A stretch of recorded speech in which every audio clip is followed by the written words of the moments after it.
उनके आने का कारण, चूंकि मुझे भी ये ऐसा प्रतीत हो रहा था कि जैसे उनकी भाई की हत्या होती है उनकी, और वो डेड बॉडी उनके गांव में पड़ा हुआ है, तो वो सीधे जेल से निकलेंगे और वहां के लिए रस करेंगे। लेकिन वो डायरेक्टली पटना हाई कोर्ट, उस वक्त चूंकि हमारी कोर्ट कल से ही खुला है, वो आ जाते हैं। और तो उन्होंने बताया कि मुझे भी 13 तारीख को रात में हत्या करने की मेरी कोशिश की गई है, खान के द्वारा, उसके 2 गनर वहां हैं, उनके गार्ड के द्वारा। और वो एक गहरी षड्यंत्र है। मैं अपने आप को किस तरह उस चीज पे मैंने जाऊंगा कि वो क्या क्या कारण हमें बता चुकी है। हमारा प्रिविलेज कम्युनिकेशन है, आपके इंफॉर्मेशन के लिए बस इतना। और उसके बाद ये सारे चेन ऑफ सर्कमस्टांसेस दिखता है। उनके भाई को चूंकि अरेस्टिंग के डर से हम लोग एंटीसिपेटरी फाइल करने वाले थे, तब तक बचना होता है, अदरवाइज पुलिस आ रही, तो उनको पता था कि ये एक बड़े रसूख वाला है, पुलिस को मैनेज किए हुए, तो वो यहाँ से बिहार से नेपाल चले जाते हैं। नेपाल में थे, वहां भी षड्यंत्र के तहत, चूंकि अभी तक पोस्टमार्टम रिपोर्ट नहीं आई है, ये हत्या है, तो षड्यंत्र के तहत उसकी हत्या करवाई जाती है।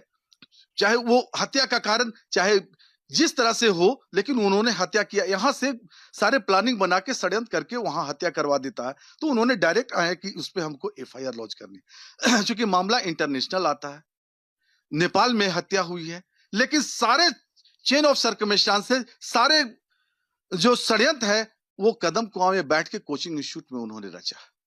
यहां से सारी चीजें जाती है, उसको चेंज करके वहां पे नेपाल में हत्या की जाती है एक होटल में।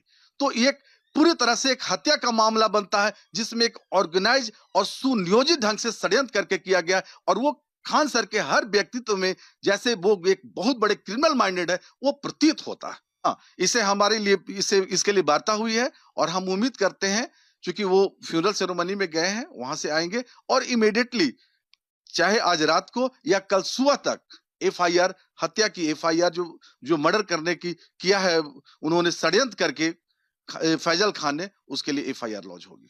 हाँ, कि डबल इंजन की सरकार है, हमें बहुत उम्मीद है।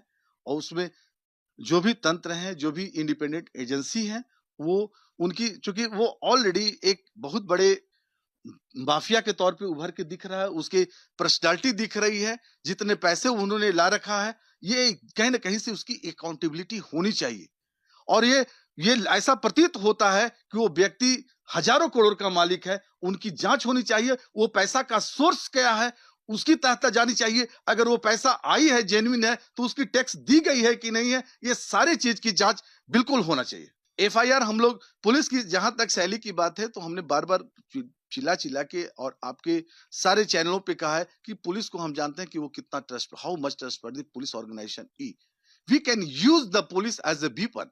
वो सारा चीज आप लोग को दिख रहा है, क्योंकि उसी एफआई, जो आदमी गलत आरोप लगाता है और जो बिल्कुल निर्दोष रहता है, जिसको कोई मतलब नहीं, उसको पुलिस सीधे जेल के सलाखों के पीछे भेज देती है। और जो व्यक्ति, जिन्होंने ऑर्गेनाइज क्राइम किया, जिन्होंने सब कुछ सबके सामने है, फिर भी 4 तारीख को, जिस दिन उस पे एफआईआर लॉन्च होती है, कदम कुआं PS case number 418 of 2026, registered under section 109 of BNS and section 25(9), 27 and 35 of the arms act, जो नॉन बेलेबल है, कॉग्निजेबल है, उसमें कभी भी पुलिस अरेस्ट कर सकती है। बिसाइड दिस, उसी दिन उनका बयान भी रजिस्टर होता है, कदम कुआं पीएस केस नंबर 410 ऑफ 2026 में। इसका मतलब है कि पुलिस उनके साथ कोनाइवेंस में है, जिसको हम कहीं से।